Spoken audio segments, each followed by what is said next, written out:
Zweck dieser Versuchsreihe ist die Kompatibilität der alten Sensormodule mit den neuen UNO-Modellen Minima und Wi-Fi darzustellen.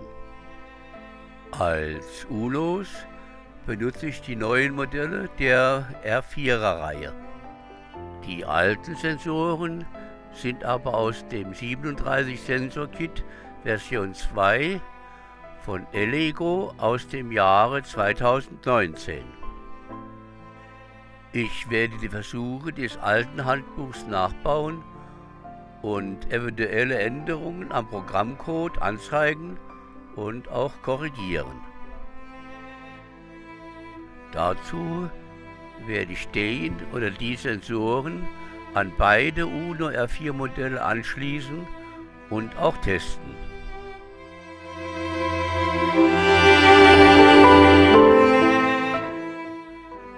Der Versuch zu dem Dallas 18B20 steht im Kapitel 5 der Anleitung.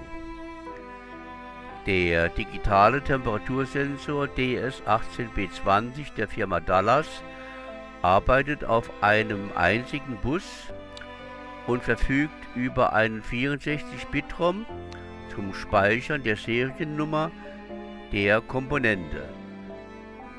Es können mehrere DS18B20 Sensoren parallel an einem einzigen Bus angeschlossen werden. Nach meiner Fritzing-Zeichnung schließe ich nun den DS18B20 an den UNO R4 Minima an und lade auch den Programmcode. Dieser hat ohne Probleme geladen und im seriellen Monitor sehe ich die vom Sensor übertragenen Daten. Da ich nur einen DS18B20 angeschlossen habe, bekomme ich auch immer wieder nur ein Ergebnis. Mit meinem Finger erwärme ich den Sensor und kann die Wertänderung am Monitor verfolgen.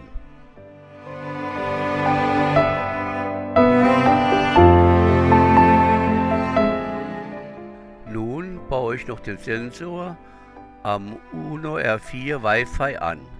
Und auch hier gibt es wieder das gleiche Ergebnis. Bei Erwärmung reagiert der DS18B20 und die Temperatur steigt.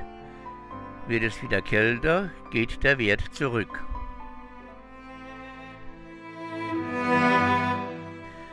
Der Test hat gezeigt, dass der Dallas DS18B20 Temperatursensor gut mit der neuen UNO R4-Reihe zusammenarbeiten kann. In Lektion 6 stelle ich dann einen einfachen Taster vor, der sicher mit den UNOs arbeitet, aber der Vollständigkeit halber zeige ich auch hier den Versuchsaufbau. Und nun beende ich dieses Video und sage Danke fürs Zuschauen.